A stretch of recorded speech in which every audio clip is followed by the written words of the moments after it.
Forensic science में semen samples का उपयोग क्रिमिनल इन्वेस्टिगेशंस, विशेषकर सेक्सुअल असोल्ट और रेप केसेस में महत्वपूर्ण भूमिका निभाता है। सीमन सैंपल बायोलॉजिकल एविडेंस के तौर पर सस्पेक्ट की पहचान करने, क्राइम सीन पर सस्पेक्ट की मौजूदगी को साबित करने और अपराध की पुष्टि में सहायता करता है। फोरेंसिक लॉ में सेमन एविडेंस को साइंटिफिक तरीके से कलेक्ट और एनालाइज किया जाता है ताकि उसे कोर्ट में लीगली एडमिसिबल और रिलायबल एविडेंस के रूप में पेश किया जा सके। Semen sample collection and analysis techniques. Semen sample के फोरेंसिक एनालिसिस के लिए कुछ स्पेसिफिक टेक्निक्स का उपयोग किया जाता है। ये टेक्निक्स बायोलॉजिकल और केमिकल एनालिसिस का सहारा लेकर सैंपल की डिटेल्ड इंफॉर्मेशन प्रदान करती हैं। 1. Visual and alternate light source examination. Crime scene या विक्टिम पर मौजूद सीमन स्टेन्स को आइडेंटिफाई करने के लिए विजुअल एग्जामिनेशन और ऑल्टरनेट लाइट सोर्सेज जैसे अल्ट्रावायलेट या इंफ्रारेड लाइट का उपयोग किया जाता है। सीमन स्टेन्स कुछ विशेष वेवलेंथ्स पर फ्लोरेसेंट दिखाई देते हैं, जिससे फोरेंसिक साइंटिस्ट्स को सीमन के लोकेशन का अंदाजा लगता है। 2. Acid phosphatase. Acid phosphatase enzyme semen में पाया जाता है और इसकी प्रेजेंस सीमन की पुष्टि करने के लिए इनिशियल स्क्रीनिंग टेस्ट के रूप में उपयोग की जाती है। अगर सैंपल में एसिड फॉस्फेटेज की हाई लेवल्स डिटेक्ट होती हैं तो ये सीमन के प्रेजेंस का एक संकेत होता है। ये टेस्ट तेजी से रिजल्ट्स देता है और सीमन के प्रिलिमिनरी आइडेंटिफिकेशन में हेल्पफुल होता है। 3. Prostate specific antigen PSA test. PSA test, जिसे P30 टेस्ट भी कहा जाता है, सेमन का एक कन्फर्मेटरी टेस्ट है। PSA एक प्रोटीन है जो केवल सीमन में पाया जाता है। अगर सैंपल में PSA की प्रेजेंस कन्फर्म होती है तो यह एक रिलायबल इंडिकेटर है कि सैंपल में सीमन मौजूद है। यह टेस्ट फोरेंसिक इन्वेस्टिगेशन में महत्वपूर्ण है क्योंकि यह फॉल्स पॉजिटिव्स को एलिमिनेट करता है। 4. Microscopic sperm analysis. Semen sample में स्पर्म सेल्स की माइक्रोस्कोपिक एग्जामिनेशन की जाती है।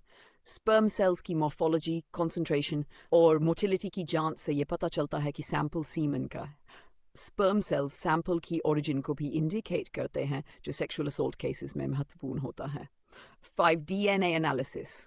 DNA प्रोफाइलिंग फोरेंसिक्स में सीमन सैंपल एनालिसिस की सबसे प्रिसाइज और वैल्यूबल टेक्निक है। सीमन से DNA एक्सट्रैक्ट किया जाता है और सस्पेक्ट की यूनिक जेनेटिक प्रोफाइल बनाई जाती है। क्राइम सीन पर पाए गए सीमन का DNA प्रोफाइल सस्पेक्ट के DNA प्रोफाइल से मैच करने पर कि सैंपल सस्पेक्ट संबंधित थी। यह मेथड बहुत रिलायबल है, इसे महत्वपूर्ण एविडेंस के रूप में एक्सेप्ट किया जाता है।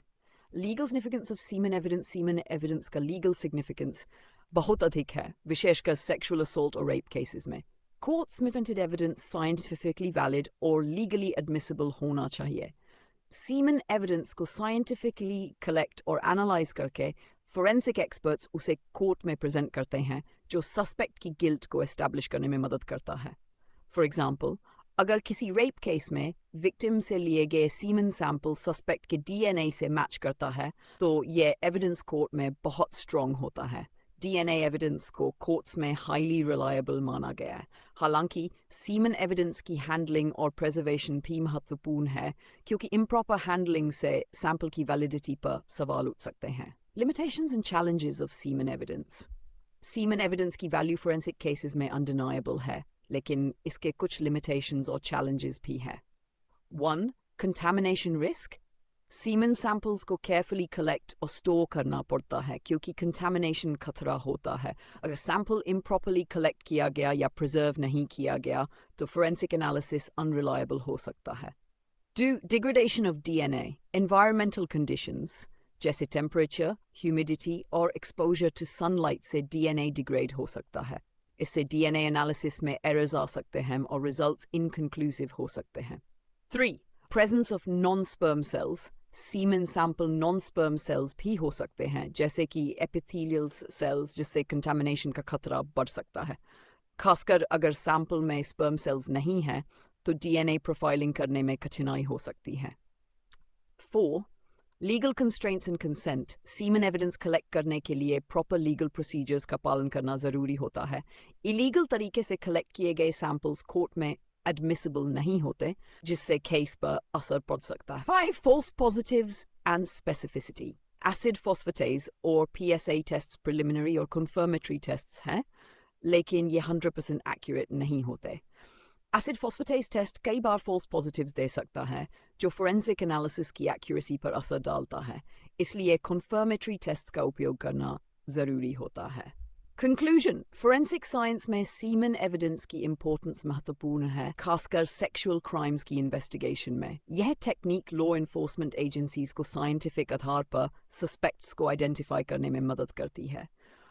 परंतु फोरेंसिक एक्सपर्ट्स को यह ध्यान रखना चाहिए कि एविडेंस कलेक्शन, प्रिजर्वेशन और एनालिसिस में प्रिसीजन और केयरफुलनेस हो, ताकि रिजल्ट्स रिलायबल और लीगली एडमिसिबल हों।